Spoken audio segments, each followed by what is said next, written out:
Everyone, अस्सलाम वालेकुम, नमस्ते, सत Shri Akal and Jai Shri Ram. Welcome back once again. मैं हूँ साइमा पीरज़ादा एंड आप लोग देख रहे हैं साइमा पीरज़ादा रिएक्शन चैनल। आज की वीडियो पे हम रिएक्ट करने वाले हैं और ये वीडियो बहुत ही ज़्यादा इसको खुशी तो नहीं कह सकते, अफसोस ही कहेंगे। और जो आजकल अफ़गानिस्तान में चल रहा है और अफ़गानिस्तान में जो एक तालिबान का राज हो रहा है और हमें डिफरेंट वीडियोस देखने को मिल रही हैं, जो कि दुख भी होता है कि वहाँ की आवाम कितनी पब्लिक जो है वो बेबस हो गई है। और इसी से रिलेटेड आज हम लोग ये वीडियो देखने वाले हैं और ये वीडियो है Taliban changes Afghanistan name and flag.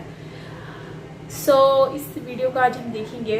अगर देखते हैं क्या क्या वीडियो में है। और वर्ल्ड अफेयर की वीडियो है। वीडियो का लिंक आपको ओरिजिनल मिल जाएगा कमेंट डिस्क्रिप्शन में, वहाँ से आप जाके वॉच कर सकते हैं। गेस चलते हैं वीडियो की तरफ और देख लेते हैं video and here we go.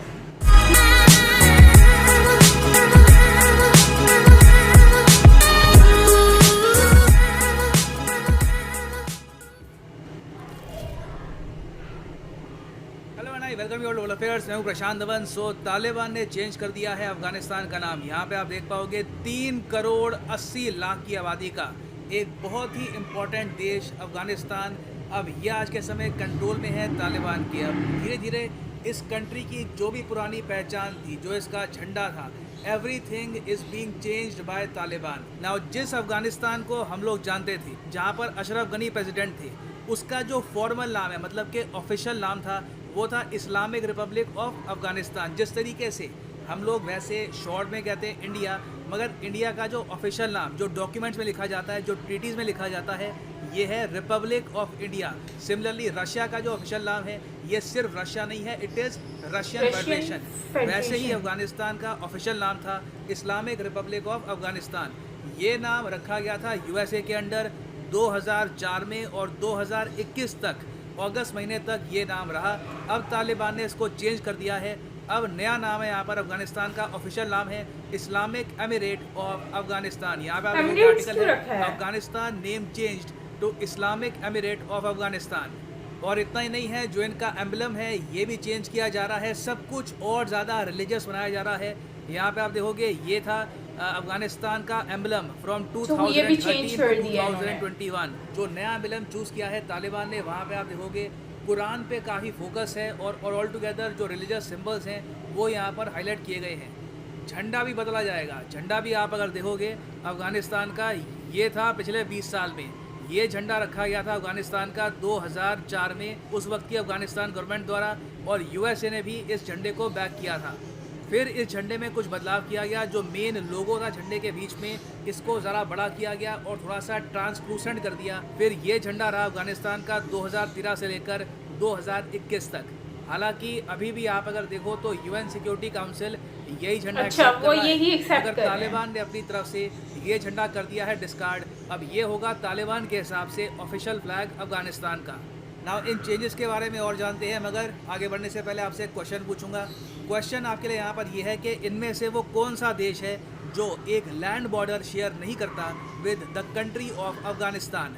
Comment section में करिए आंसर। सही आंसर मैं आपको दूंगा वीडियो के अंत में। ओके, सो अफगानिस्तान के जो प्रीवियस प्रेसिडेंट थे अशरफ गनी, ये भाग चुके हैं यूएसए में।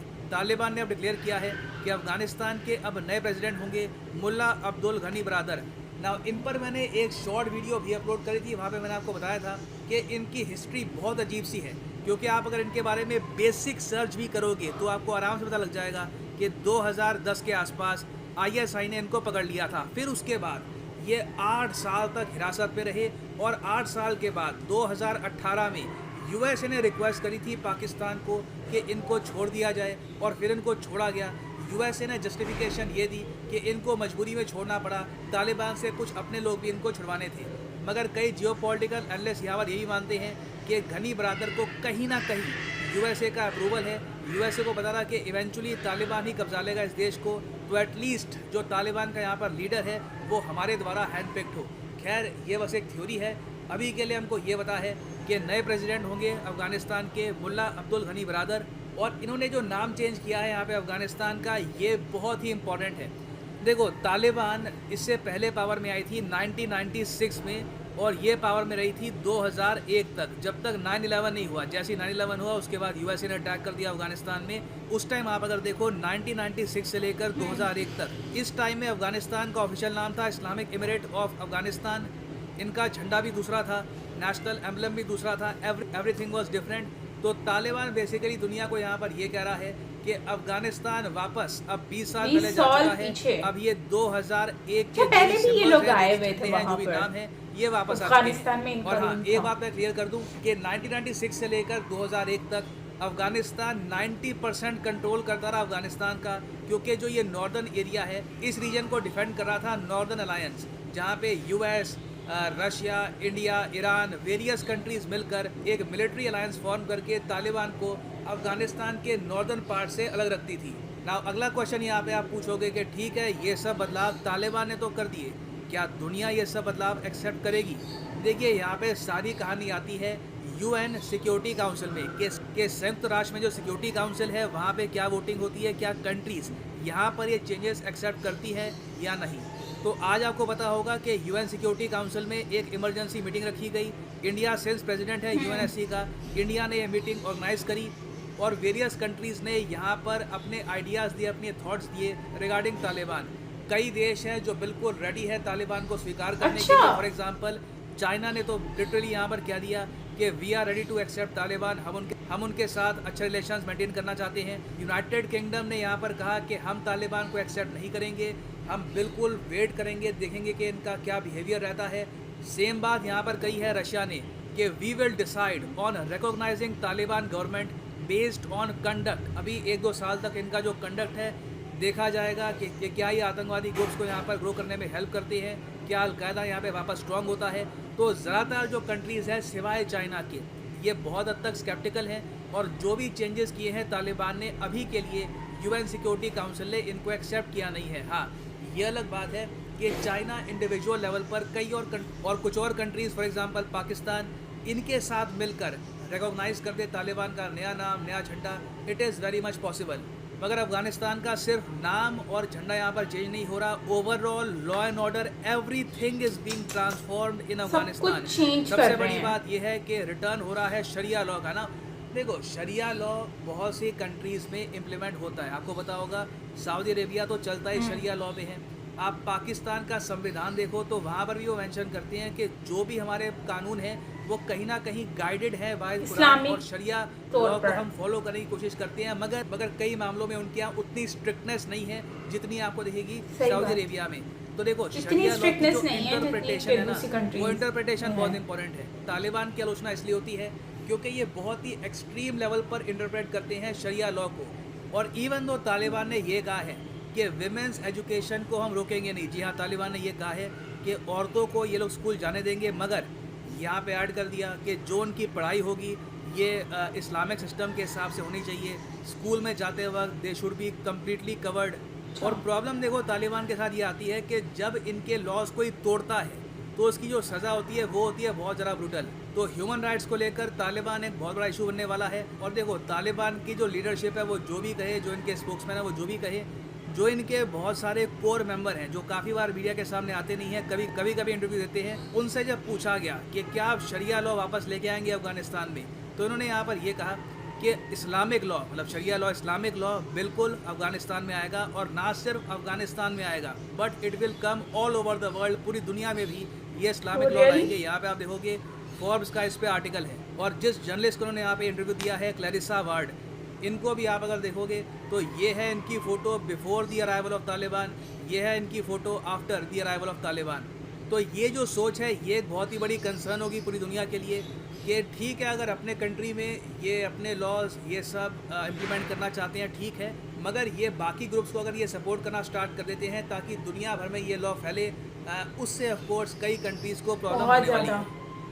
नाउ वापस आते हैं अपने क्वेश्चन पे कि इनमें से कौन सा देश बॉर्डर शेयर नहीं करता with the country of Afghanistan.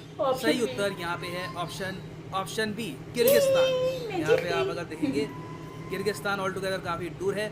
उसके अलावा तजिकिस्तान, उज़्बेकिस्तान, तुर्कमेनिस्तान ये सब बॉर्डर शेयर करते हैं विद अफगानिस्तान।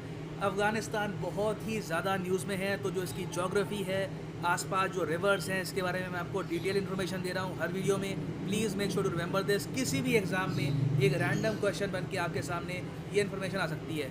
और फाइनली यहाँ पे मैं ऐड कर दूँ, ओके गाइस, तो ये वीडियो है जिसमें डिस्कस किया गया है अबाउट तालिबान कि अब तालिबान जो है वो अफ़गानिस्तान में आ चुका है और उसने जो है वो अपना जो है वो जगह बना ली है। और जो है इनका जो पहले अफ़गानिस्तान का जो प्राइम मिनिस्टर थे जो अफ़गानिस्तान को देख रहे थे, वो जो हैं अब उन्होंने इन सरेंडर कर दिया इनके सामने। और सुनने में ये भी आया कि वो कंट्री भी छोड़कर मतलब वहाँ से जा चुके हैं विद हिज फैमिली। और काफ़ी चीज़ें हमें अफ़गानिस्तान के बारे में सुनने को मिल रही हैं। लेकिन यहाँ पे बात हो रही है तालिबान ने चेंज किया अफ़गानिस्तान का नाम और झंडा, मतलब फ्लैग, जो कि एक पहचान है अफ़गानिस्तान की कि उसका फ्लैग एक अच्छा फ्लैग था यार, मुझे तो अच्छा लगा। लेकिन अब ये वाइट कलर का फ्लैग ला रहे हैं, उस पर कलमा लिखा हुआ है और नाम भी चेंज कर रहे हैं। अच्छा, एमिरेट्स इन लोगों ने लगा दिया बीच में ना, पहले एमिरेट्स नहीं था, अब एमिरेट्स लगा दिया।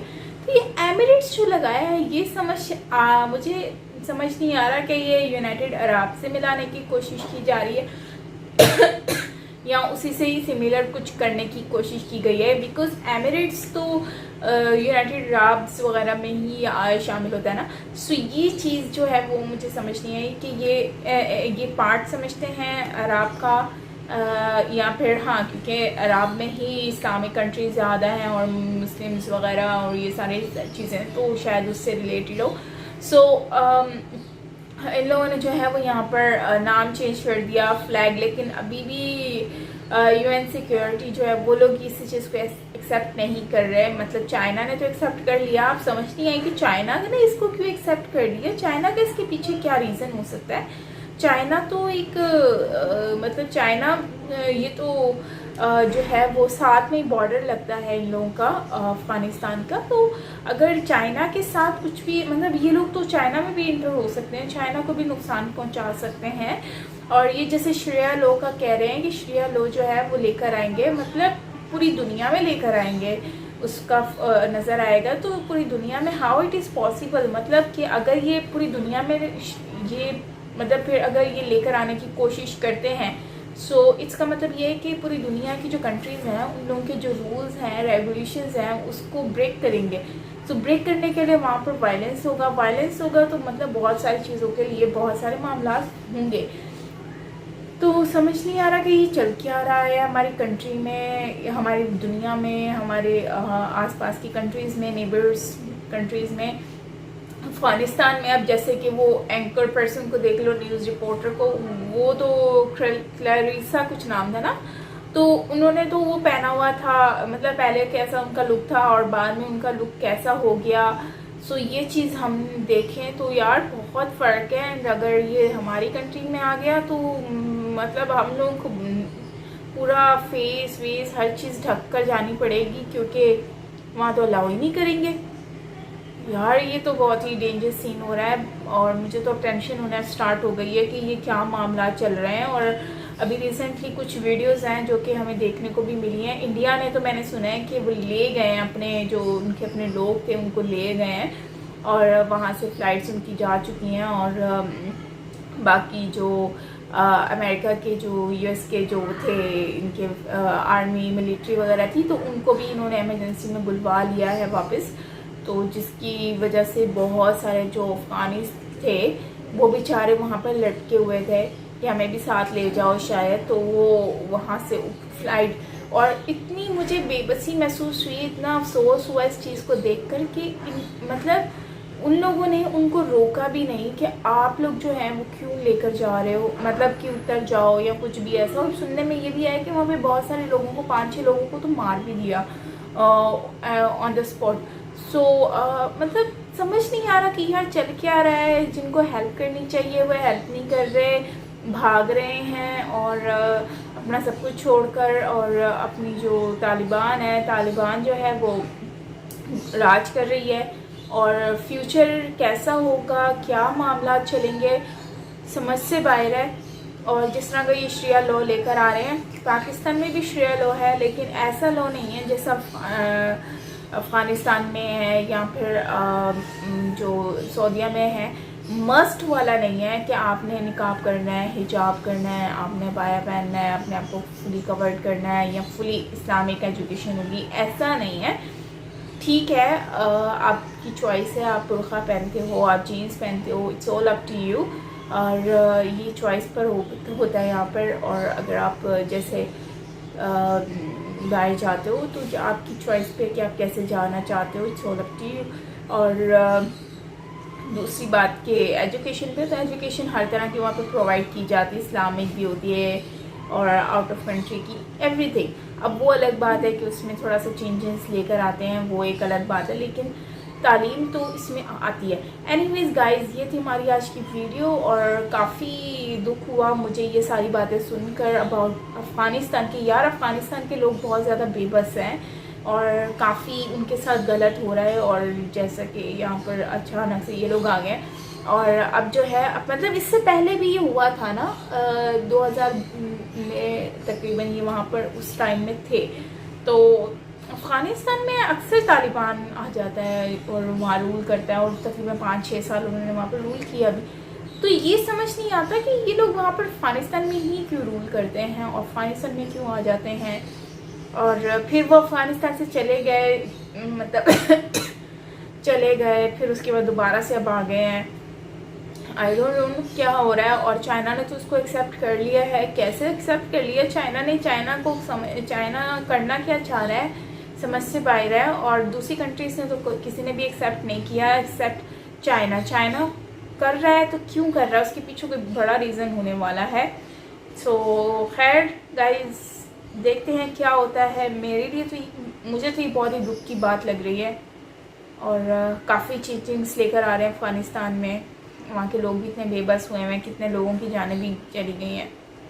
आई होप कि इनका जो मामलात हैं वो सही रहें और इतना स्ट्रिक्टनेस ना करें और सबको मतलब कि आज़ादी दें ताकि वो अपनी ज़िंदगी सुकून से गुजार सकें। क्योंकि मैंने जो वीडियो क्लिप्स देखी है ना, उससे मेरा दिल अजीब सा हो गया है बहुत ज़्यादा। सो आपका क्या कहना है इस वीडियो के बारे में, वो आप मुझसे ज़रूर शेयर कीजिएगा कमेंट सेक्शन में। एंड वीडियो भी ज़रूर लाइक कीजिएगा, कमेंट सेक्शन में अपना रिव्यू भी दीजिएगा, ओपिनियन शेयर कीजिएगा, अच्छा लगेगा मुझे। सो मिलते हैं नेक्स्ट वीडियो के साथ। टिल देन टेक केयर, अपना बहुत सारा ख्याल रखिएगा। Bye bye.